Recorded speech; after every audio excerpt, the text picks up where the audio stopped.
Here. All right, and I am here. With the quorum present, I'm calling our meeting to order at 10:05. I am going to ask our moderator Grace to explain how our remote participation will work before proceeding. Take it away, Grace. Here. All right, and I am here. With the quorum, putting this live on YouTube. All right. Thank you, Julie. As a precautionary measure to reduce the spread of the coronavirus, all town buildings are closed to the public, and the February 17th, 2021 Historical Commission Town Seal Subcommittee meeting will be held by remote participation.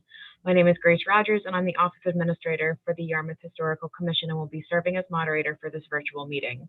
Although no in-person attendance will be permitted, every effort will be made to ensure that the public can adequately access and participate in the proceedings. Persons who would like to view or listen to this meeting while in progress may do so by watching this meeting by dialing into the meeting with the number provided on the meeting notice, or you can go to the Yarmouth website and this video will be made available as soon as possible. Please be patient as we work to overcome any technological challenges within this virtual meeting. For all meetings, to reduce confusion during the meeting, all audience participants of the virtual meeting enter the meeting muted. Participants will be unmuted when called upon to speak by the chair or moderator. If you are not speaking, please mute yourself to avoid unnecessary background noise. All votes must be roll call votes. After a motion is made, there is a second, the chair will ask for a roll call vote. For applicants and presenters will be made temporary panelists in order to share their screens while giving their presentation. All presenters and speakers need to identify themselves by first, last name, and affiliation when speaking.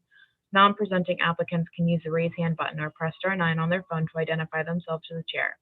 The moderator will unmute applicants when they are called upon to speak. For public participation, comments or questions from the public will be taken at the discretion of the chair. Members of the public may speak by selecting the raise hand button and wait for the chair to call upon them to speak. If you are dialed into the number provided on the notice, you can press *9 on your phone to indicate that you would like to comment. Members of the public recognized by the chair are asked to identify themselves by first, last name, and affiliation for the public record, and then provide their comment each time that they speak. I'm now handing the meeting back to the chair. Thank you. Thanks, Grace. All right, and I'm going to hand the meeting over to George so he can take over for today. Go for it, George. Morning, Teal SEAL team.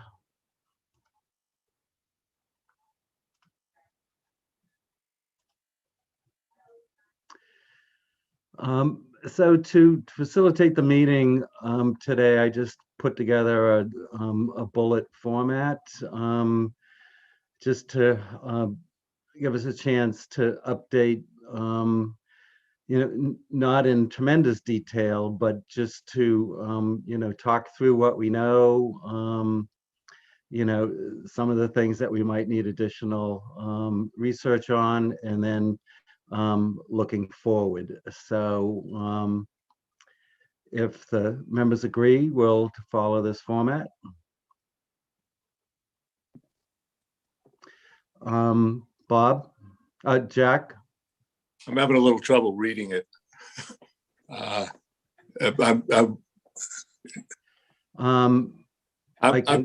good with it. I'm good with the format, though. Whatever it is, just yeah. So, well, Jack, let me read it. So it's okay. In bullet form. The first category is history of official seals. Bob, and the bullet point Old World, bullet point New World, bullet point Massachusetts. Next category is Town of Yarmouth Seal. Jack. Timeline, what we know, timeline, what we don't know. Next category is Massachusetts seals in the news. Julie, State and Cape Cod. Next category is Yarmouth town seal imagery. Grace and George. Bullet TP, bullet Indigenous person caricature. Next steps, additional research. Bullet YHC March 11th presentation. Bullet select board presentation, underscore bullet date, and underscore bullet presentation development. Good. Okay. Thank you. You're welcome. Bob? Okay. Well, most of the history that I have dug up, I have already sent out, and I guess they were official seals all along the way. And the only thing I would like to say about it is that the King had a seal, an official seal. The Massachusetts Bay had a seal. Plymouth Colony had a seal, which were different. When Plymouth Colony became a province, it changed its seal. And then on the eve of the revolution, it changed it again. And when the revolution was ending, it changed again. And then when Massachusetts legislature set down that each town in Barnstable County would create a seal, it changed again.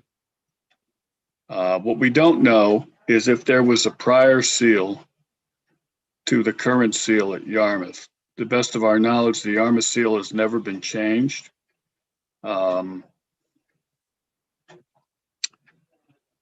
But Yarmouth, being a town for so many years, must have had some official stamp for high officials. So I'm not sure what was used, but certainly they used something. So, Bob, great history, great lead in, making the point that seals are organic and they change. And, so in relation to the Yarmouth Town seal, the point's well taken that things change and are updated. To your question on prior to the current seal, what town documents would relate to that? Would it be what's in the clerk's office? Where in the town's archives would that kind of information be available? Couldn't tell you. I don't know. Okay, Grace? I would think maybe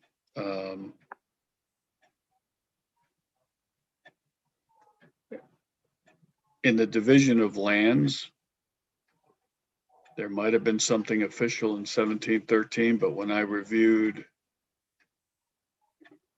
the proprietor's records, I did not, in those notebooks, there was no seal, but those were not the official papers.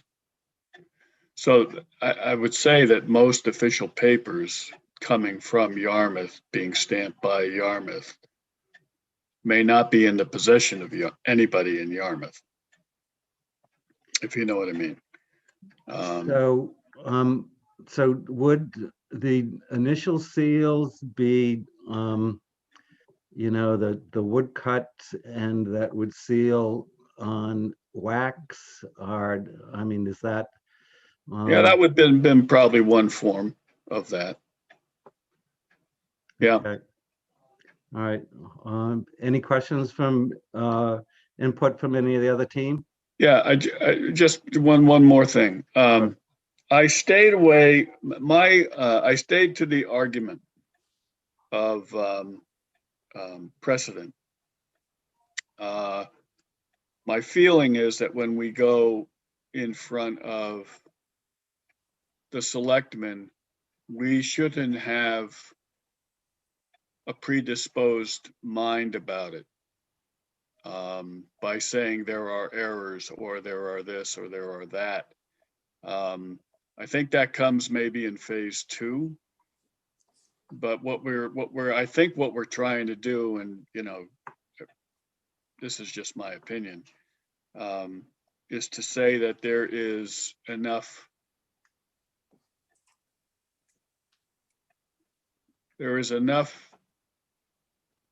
information out there and enough opinion out there that we should entertain the thought of changing the seal. So that's my input. Anybody else would like to weigh in on that? George, Jack? I know, was someone else going to say something? No, go ahead. All right. You know, to Bob's question of did a seal exist before 1894? I can sort of nose around a little bit. One of the things that I've noticed in looking through the online copies of the register is that when town meeting warrants, for instance, are published in the register, at the end, they have an official statement. And so when we first started this exercise, I began to notice at the bottom, it was, that's where I first saw the seal itself, a visual image of the seal. And what I'll do now, because of the way Bob's posed that question, is I'm going to look at some town warrants going back a bit before, assuming they're in the register. And I want to make another point about town records separately.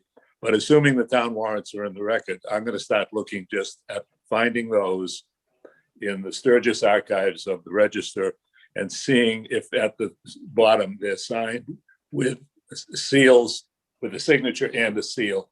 And that, Bob, might give us some clues. Separate point about when Pat Armstrong, I think at our very first meeting, mentioned that there were online digitized records from back in the day in the town. We've been trying to get access to those. And I think that if we could get, the three of us plus Grace on the committee, 3 commission members and Grace would, you know, between the 4 of us, we would have enough curiosity and time to kind of start exploring that to see what we might find. If it's a question of having to go in and look at paper documents, even reconstituted ones that you can handle, that's going to be like hunting a needle in a haystack. But that's, anyway, I don't know how we break this log jam or cut the Gordian knot on the IT access, but it would be very helpful for the specific work of this committee as well as the general work of the Historical Commission. But I think, Bob, it's worth pursuing to see if there's a seal, because you know, it's sort of part of the government rigmarole during all our times, going back to ancient Chinese history from things I've read. So that's it.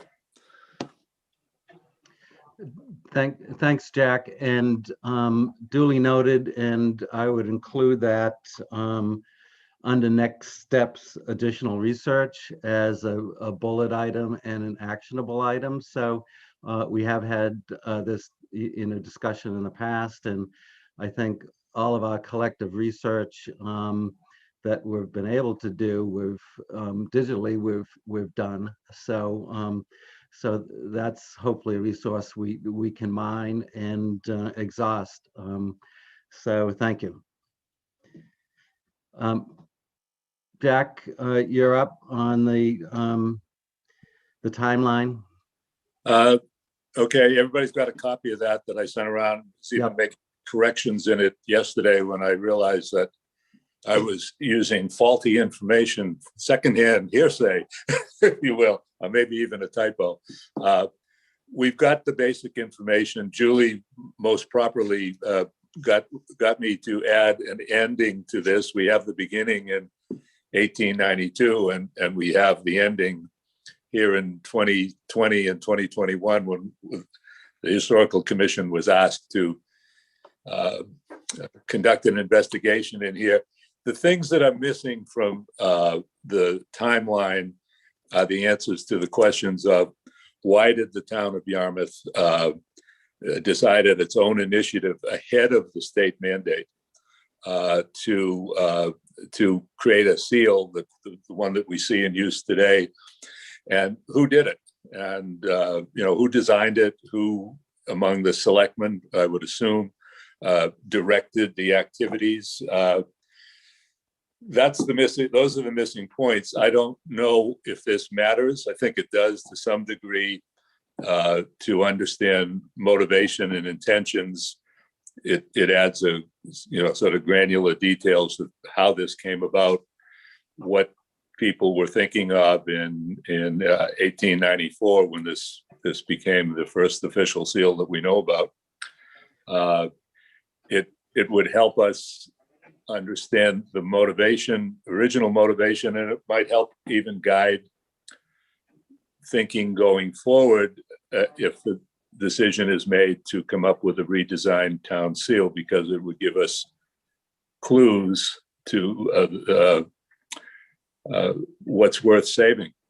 Part of the history. A lot of old town seals are the results of the thinking of Victorian gentlemen from around 1890 or 1900, and times have changed from that time. But that's it on the seal.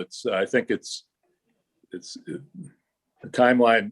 If we can add bullets to it on the why and who would be good, but I don't know how we're going to do that. Follow the money is a good, tried and true investigative analytic technique. It applies in numerous fields. And in this particular question, one follow the money thing that might be helpful to us is looking at some town financial records in that 1892, 1894 period to see if you should see it, because these guys, I think they accounted for every dollar they spent. You would see something that we hired, Mary Smith, John Jones to design the seal. Who came up with the original woodcut, George, for instance, that kind of stuff. That's one clue to where we should be looking, but that's it on the timeline. I don't think we have much more to add to it in terms of dates, but the intentions and motivations could be rounded out if we had the info. Great. Thanks, Jack. Great work. Bob? Yeah, I just have something to add. As I read all of the things that have come before me, Jack, stuff that you've sent and everything, there's nothing in the 1892, 1894, 1895 that says they actually made a seal. In other words, the direction had been coming. I think the colonists were, or not the colonists, but the towns were kind of lazy. And I got the kind of impression that eventually, like in 1898 or 99, they became more demanding. And that's why many of the towns developed their seals around 1899, 1900, and 1901. So anyhow, that's just, it's, for me, it's not a foregone conclusion that there was any seal before 1900. Bob, but I think we have a visual sighting in 1895. Okay. So that and one other thing as to where to look is, why did they, you keep asking yourself, why did they do this? That the state didn't mandate it until 1898, 1899, and 1889 is the 250th anniversary of the town of Yarmouth. And I've looked through some of the register coverage of that celebration in September of that year, and all kind of the run-up, the committee preparations that they had over the preceding months. I can't find any reference or any visuals that would suggest there were clues to what got people thinking, but maybe that 250th anniversary sparked off some ruminations about the origins of the town. Yeah. So I don't know. Yeah. But 1895, Bob, we've actually got a visual. Okay. I'm thinking that, when you look at some of the statutes, important statutes of the town, like when they built the Bass River Bridge, there was a petition to the Massachusetts legislature. That petition on the part of that petition, stuff like that should have some kind. Yeah. It would be in the papers of the legislature, which may be digitalized, maybe not, probably not. But I'm thinking that, if we hone in on some of the more important historical things that have happened over the years, and not look in Yarmouth, but look where they might have sent something. There might be something official about it. Yeah. What year was the country bridge? didn't really become official until like after the Revolution. That's when the First Continental Congress came on board, and the legislature and all that other stuff, and they formalized a lot of things. So anyhow. I remember one of the bywords of sayings in government is, if it's not on paper, it never happened. Just a couple of points to reinforce, Jack. You mentioned follow the money. When I looked at one of the warrants that you had sent along, some of the line items had to deal with having town meeting approve $295 for such and such, $300 for such and such. So to your point, hopefully we can, find or get access to those town documents. And also, Bob, I think at one time Charlie Adams mentioned that he has a book on the 250th anniversary of Yarmouth. Is there such a book? You're muted, Bob. Bob, you're muted. If Charlie says he's got it, he's got it. So I can send him an email. That would be great. Now the 250th would have been 1899, though, right? That's 89. 89. 89, yeah. 1889. 1639, 1899. Okay. Yep. 89. Excuse me. Mental dyslexia kicking in. I've had a lot of old documents and brochures and everything in my possession from time to time, and I've tucked them all away, and I haven't a clue where half of them are. But I know I've anniversaries of this or that. So now So this would be good. I mean, Charlie might have some other documents that he could steer our way also. Thank you. Julie, you're up. Seals in the news. Yeah, sure. All right, so I passed on some items for Jack to add to the timeline. I found like the date, January 11th of this year, where Governor Baker just signed a bill to establish a commission to change the state flag and seal.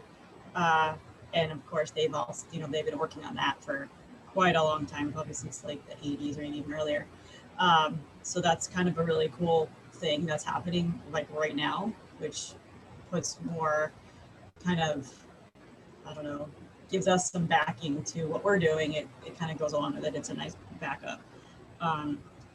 So I thought that was really, really timely.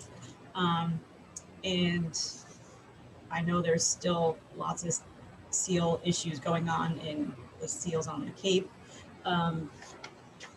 Like Mashpee's been trying to change theirs for years as well. And it just, like, they just keep getting denied. But perhaps, I know Paula Peters is on this commission for the state, so perhaps she'll have some influence over the Mashpee, and that'll be revisited again. I just think the more things we can show in the state or on Cape that are currently addressing this, it'll be to our benefit. That our selectmen may be like, oh yeah, that is a good idea because look, it's really relevant in the news. And you know, I did find I had emailed everybody a couple of weeks ago of some articles that I had found, Cape and statewide. There was another article from 2020 in the Provincetown Independent where someone was discussing all the seals in the Outer Cape and all the issues with those. And Bob has added those pictures and to our thing here. This is great, so we can all reference those. Julie, it would be great to know if how many of these seals have actually already been changed. Yeah, I don't really think hardly any of them have. The only ones that I know of that have changed are Barnstable and Dennis, and both of those really, they're the ones that don't have any imagery of Native Americans. They're both just boats, and the only really change they made was they adjusted like the shapes of the sails because they weren't historically accurate.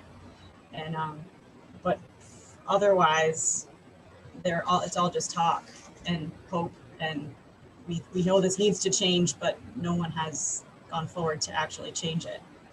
So those are the only ones, and it's kind of stinks that those are the two that really don't have the imagery in them that we're trying to change or adjust or something. They're completely void of that. They're just boats. So, but I thought it was interesting. I was reading something about the town of Eastham's seal, and it's got like a Native American, you know, and someone said that it's not Like the penny. a Native American of anybody around here. It actually is the Indian head penny, which I thought was kind of funny. Yeah, they're kind of random, and I'm hoping that with all this information that we present, that we can get to go to step 2. I think I like George, like your point of the seals are organic and they change. Like, yeah, like if we look back at this history, they've changed them a lot, and it's just recently modern history that they haven't changed. It's kind of almost like we got stuck with these old And people are images. afraid. Yeah, I think people are afraid. Yeah, I think so. Like, we don't want to mess with the past kind of thing, but I don't know.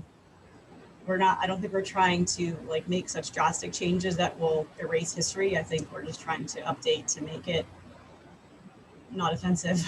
I think that speaks more to the precedents Yeah, of Massachusetts state changing theirs exactly. back and forth for significant reasons. Yeah, The other thing that I was thinking about during all of this is, where did the mandates, where did the parameters, like I saw in the stuff that Jack sent and stuff that I have found online, where it was all spelled out. Well, who spelled it all out? Who came up with this? Did a committee come up with this? Did the state come up with it? Did it, you know, where did it come from? And I read something about in keeping with the laws of 1790 and 1885, that they, you know, were looking at the seal in Massachusetts to comply with those laws. What laws? So, you know, was it obviously it became a mandate to create the seal. And the other thing that I did mention in my narrative, there seems to be some big disconnections. So obviously, when the Yarmouth seal was made, it was made with a what we call a teepee. The description was wigwam, but description. So even with a mandate, and even with stuff being spelled out as it was interpreted differently. So, Yeah, so that's really all I have. I mean, I like the fact that right now it's in the news and it's in the state and we can kind of play off of that. So I like Bob's timeline for the mass seal, and George, I liked your additions to that kind of brought it into what we're trying to do, and then showing the timeline and then wrapping it up. I think I had a couple small additions or edits to that. I just thought maybe under your summary and observation section, we might put in, please also refer to the attached timeline, which, adding in Jack's timeline, which is a little bit more succinct and brief, but it gives some of the same information. And then also attaching like the other seals, so the selectmen can get kind of an overall picture of everything. Thank you, Julie.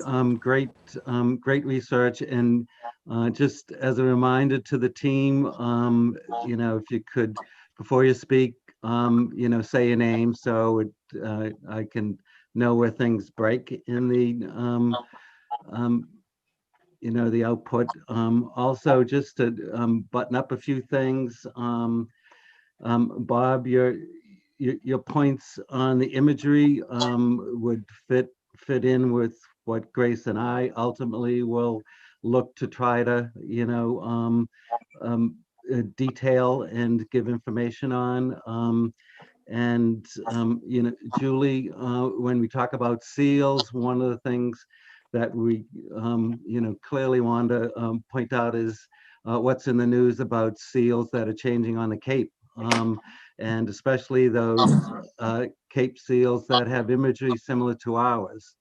And so that when we do our presentation to the board, we'll be methodically showing them what the current seal is, what the imagery is, what the history, what the timeline, what's in the news, and then summary is, oh, by the way, Yarmouth has similar imagery, and here's the information. So that's a couple of thoughts. Bob Kelly? yeah, yes, Bob. To that point, we stick with Massachusetts because they have a Native American and they are changing their imagery. Right. So we could be the leader on the Cape, actually, relative to that. And we have contacts in Mashpee that can help us with that. Right. And if we take the stand that we're kind of following Massachusetts' lead, we might get further with this. Right. Thank you. And just one other housekeeping issue, just to keep in mind. We can talk about this, but I would envision that when we do our presentation to the select board, that the categories that you see on this document, and I only did it this morning, I'll send it out, is it would lend itself to distinct, no more than 5-minute presentations for each of the ones listed here. So Bob would talk about the history. Jack would talk about the towns, the timeline, so forth and so on, so that each of us will talk to the area, and then we'll have a summary. And so not for discussion now, but just for thinking points going forward. George, Jack. a couple of factoids to add to what Julie was talking about, what town seals have changed. In the course of messing around myself on this, Sandwich has changed, has updated its seal. I wouldn't say changed. I just saw something that's within the past 2 to 8 months, something like that. their seal was literally wearing out, and they redid it. But it's the same seal with some different colors. So that's a kind of a trivia point. And just for the record, Yarmouth is second out of the gate that I'm aware of on changing town seal.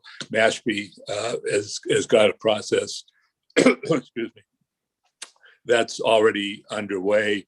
It got delayed a whole year from best I can tell because of COVID, but it passed town meeting, a warrant item passed town meeting in the spring of 2019 to change the town seal.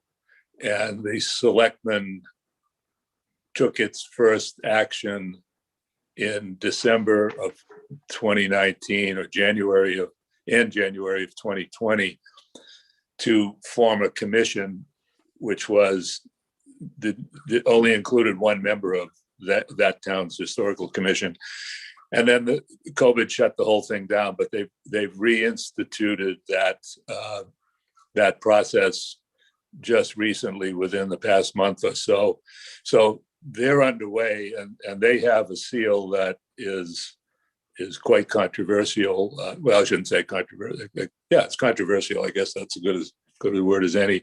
But it's got images in it that are directly reflected in the state seal and flag that are so culturally out of tune. But we've got, so under the change, Barnstable and Dennis, Julie mentioned, they've changed, but they have no Native American images. Sandwich just redid its woodcut, I guess that's the best way to describe it. And Mashpee's taking a full-blown look at the images and with the intent to change them. So we're second in line. Thank you, Jack. Appreciate it. Next is the seal imagery. Grace? Thanks, George. So there's a few points that just going through what we've touched base upon in the meeting. For the town clerks, I have reached out. They're not entirely sure that they're going to be able to provide information regarding the origins of the seals. They are going to collect what they have, but they are not certain, and they've actually directed us to go on our own history journey and look at other resources regarding such as we have done. So I just want that to be known. I have reached out to the Sturgis Library to see what they've had. Their reference librarian has responded and told me that the earliest mention has been 1985. So our research seems to be pretty conclusive in that area. They do have some REF books that people could go over and look at, but he also wasn't too certain that they would be indicative of what we're looking for, but said that that resource is there.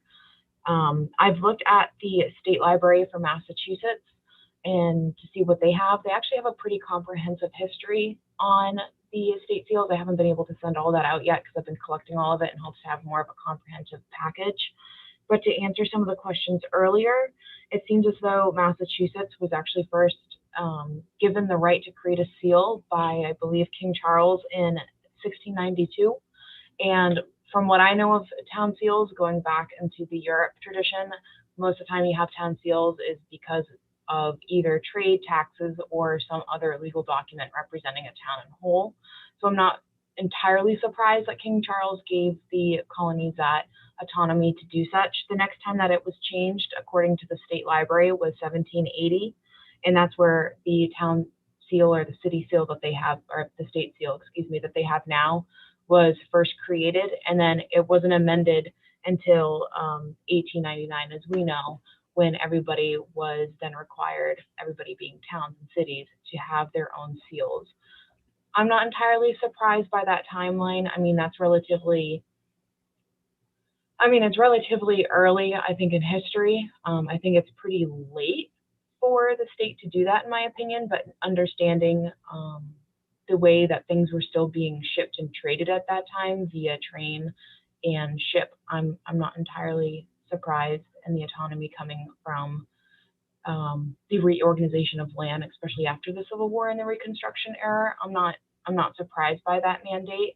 I think that the Cape probably was able to beat Massachusetts to the quote unquote punch on that, only because I think that we had a better organization of land on the Cape compared to the rest of the nation at that time. But that's just me using historical context to make some of those inferences. Other than that, other resources that I was thinking about that we could reach out to would probably be the Boston Public Library and probably Harvard because of their early origins. I honestly think that Harvard actually might have a better history on this and record keeping than the Boston Public Library, only because of when that was dated. And obviously Harvard has one of the oldest libraries in the world and the nation as well. As far as the imagery goes, from what I have an understanding, the rope around the seal is nautical. I know that ropes for, I mean, if anybody's a sailor, you know, different orientation of ropes and knots have different symbols. I haven't been able to find one that points specifically to New England. I should probably reach out to some of my friends in the sailing community. They would probably actually have some good reading on that. Other than that, that seems to be a pine tree in there. The pine tree, there's a couple different pine trees, but the pine tree overall is the most indigenous and frequent tree on Cape Cod, so I'm not surprised that is there.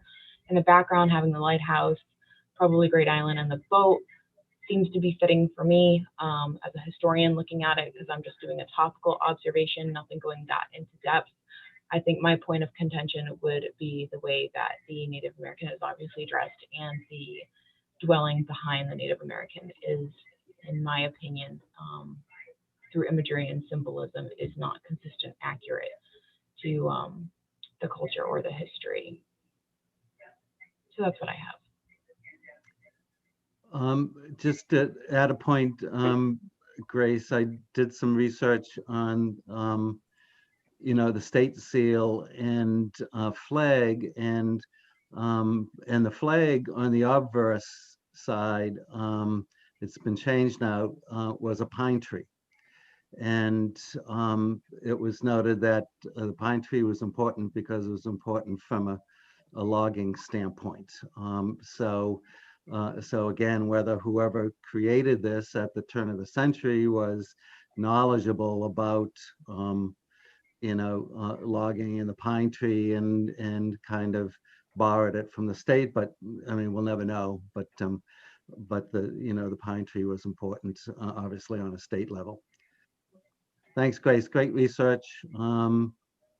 Bob, you're up. Yep. I happened to be speaking with Marcus the other day, Marcus Hendricks, and it came up that I was working on the seal with this committee, and he offered some thoughts on the imagery. He said that he thought that the headdress was indicative of a headdress they would have worn. He said the bow is way too tall, and of course the teepee should be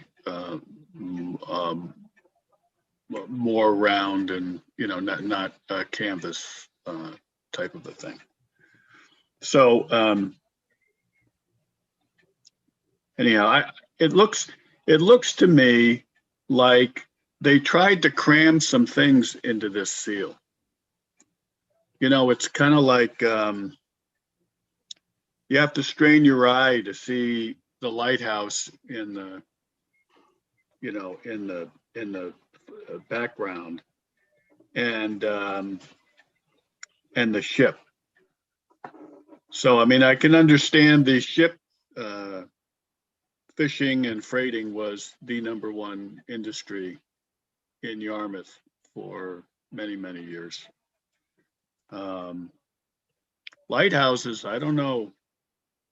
I don't think they were around in the beginning. And that's one of the funny things that I was talking about earlier. Some of the who determined, you know, all of this.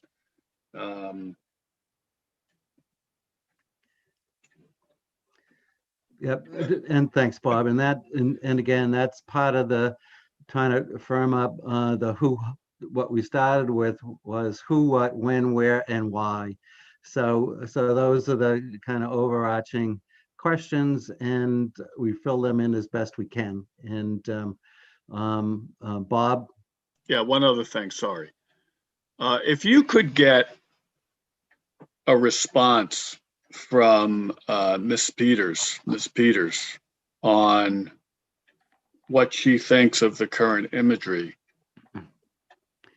rather than, you know, having something all planned out and all.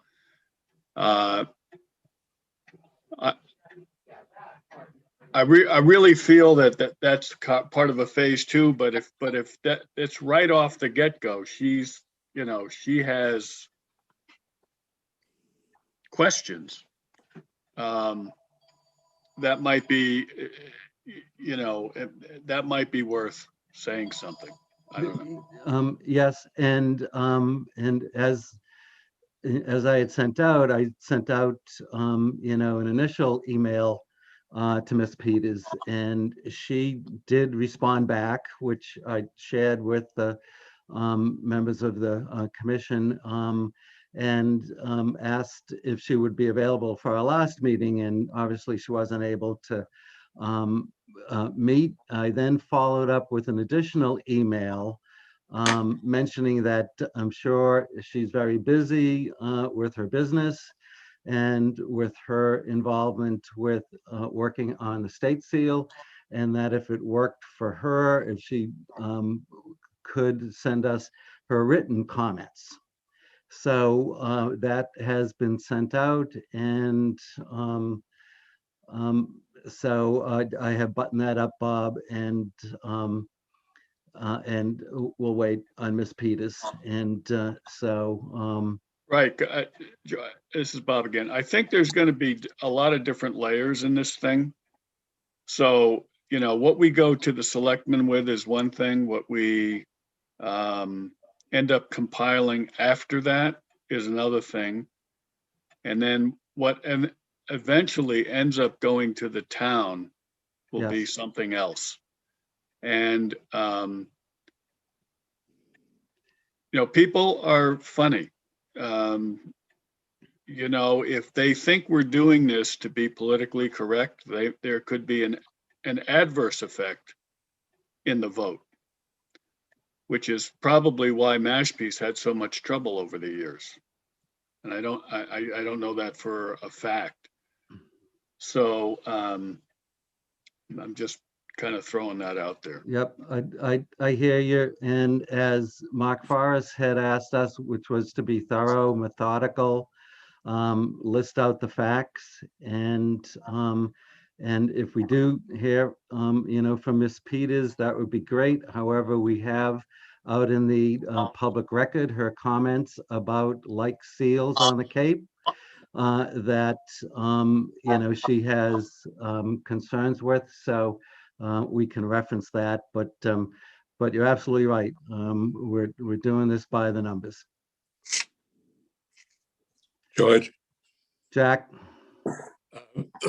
I understand that Paula Peters is probably pretty busy these days, but we could reach out to some other folks to get some opinion. George got some good comments back from Marcus Hendricks.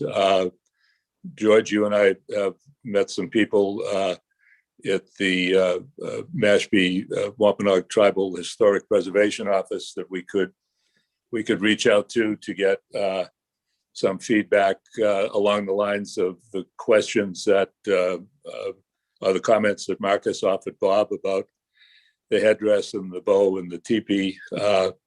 And that's getting a little ahead of ourselves, but I think it is worthwhile in this first stage to be able, when we go to the selectmen, to say that we have spoken to some members of the Mashpee tribe to get their reaction to all of this. But there are other folks who George, you and I could contact.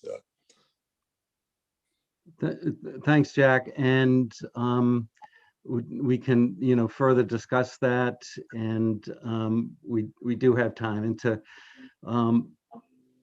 we can go forward and get more information on that. So thank you.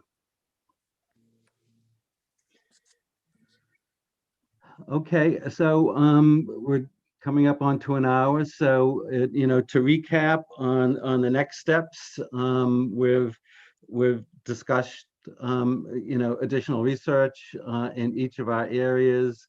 And I think one of the things that we're shooting for, I would assume, and we can talk about it, is to be in a position to make a presentation to the full commission on March 11th, and then based on that, look to see when we would want to get on to the select board agenda. Bob Kelly? Yeah, just a question, Yeah. or just a statement. So when I wrote the narrative on the history of Massachusetts seal, that was in the vein of an actual. I had a presentation in mind for that. So it followed. It began with, we want to start a precedent. We don't want to start a. We want to follow. What has been already set as a precedent. We go down the history, and then we say, we follow up again with it being a precedent. So I don't know any other way to present that history, if you know what I mean. And what I think we should do is have one presenter and just kind of make a written statement, because it's comprehensive. It's hard to shoot from the hip on this. I agree, Bob, and point well taken. And that's a little further downstream. I think when we originally, when we create the presentation, and as with the Indian Memorial, how do we synthesize things, keeping in mind that what we're doing is we're making an executive level presentation that will have time limits. So to your point, ultimately when we create this, we have to decide how much is sent along as an addendum and background, and what are the high points. So absolutely, we'll create it, and in a sense where it flows. So that would be my suggestion. Right, and I'm not pushing that, except that now that you mentioned March 7th, did you say? No, it would be just a March 11th update to the full commission, not to the select board. Okay. Yeah, Gotcha. Select board, the next step would be, based on where we are, when we would want to get on their agenda, given that their agenda fills up, and to look for a slot. So it all depends. We'll do that when we're ready, and we think we're ready to, submit All right. presentation to them. So. Okay. George? Jack? Glad you clarified March 11th. I was thinking when you first mentioned the date, that was the selectmen. I think that the March 11th presentation to the Historical Commission probably is a good dry run opportunity for us as a subcommittee. I would just like to make one point about March 11th, and it carries over to whenever we appear before the Board of Selectmen, that we get as much paperwork, if you will, done as possible before the Historical Commission meeting. The Bob's history, the timeline, Julie's Massachusetts seal, and other data, the visual graphic that Bob pulled together of all the 15 town seals, and get it before our other commission members well ahead of the 11th, with some specific telling them how to suck eggs kind of stuff. Please read this before our meeting so that when George, when you provide an overview of what we've done and we seek their permission to we get a vote to go ahead, that we minimize the back and forth discussion. But the paperwork, Bob Kelly is exactly right. This is a very layered, complex topic. And we could talk forever on it. We've already talked an hour this morning on just parts of it.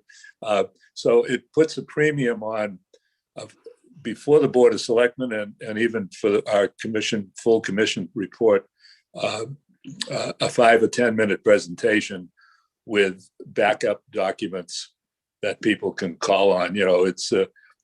I'm very much in favor of a brief overview summary, and then let the listeners come back at us with questions that each, we could play a tag team game here, whichever one of us knows the most about a particular topic, we can answer that kind of stuff. But get that paperwork done ahead of the 11th, please. Thank you, Jack. That you read my mind, because when we talk about setting up our next meeting, that's what I was going to suggest, and I'll send out this overview worksheet that I sent out, that our task, I'd suggest our task would be just as Jack has described for each of the categories, to create the narrative, create the visuals. So for each of the sections, so that at our next meeting, we can, go over that and then know what we need to clean up for the March 11th YHC meeting. So does that make sense? Okay, I see that everybody agrees. So excellent, great meeting. Thanks for all your work. And if we're done, looking for a motion. Before we're done, do we have a date for one more subcommittee meeting before March 11th? Thank you very much, Jack. Got that?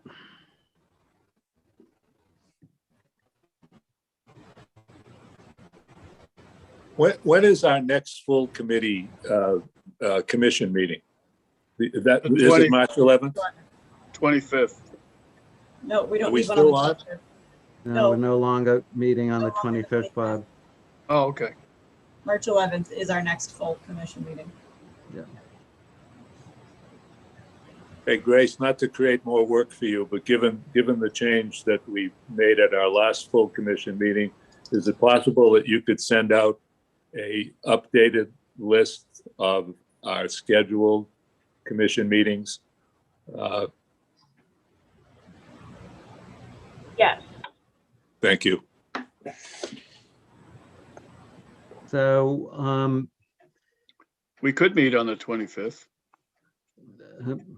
no, let's give ourselves a little more time. We're all busy. Well, Bob suggested, what do people, March 4th.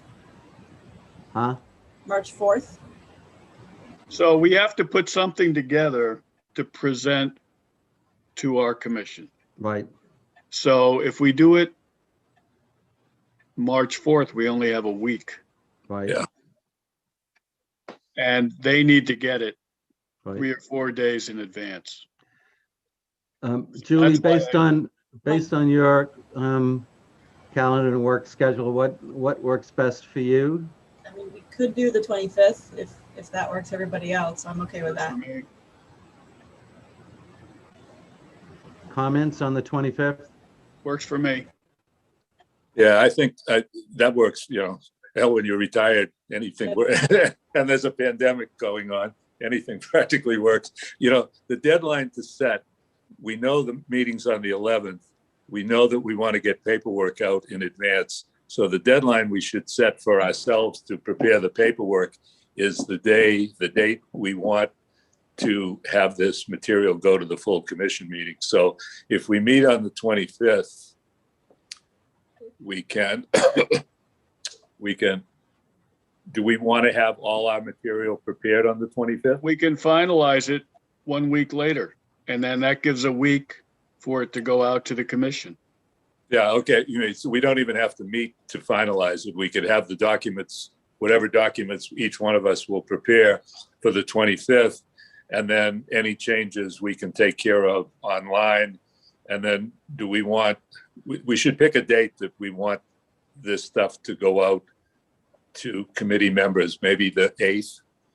That would give them, if it went out on the 8th, Give them a week. well, the 8th to the 11th. Or send it out on the Friday, on the 5th. Yeah, that's good. I got a calendar, right? Yep. Yeah, why don't we say have it ready to send to them on the Friday? That way they have the weekend and then most of the next week before a meeting.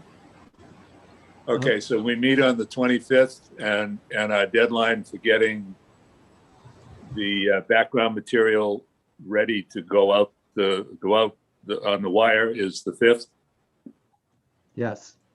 Okay. Time is marching on. Look at this. It is. We're into March.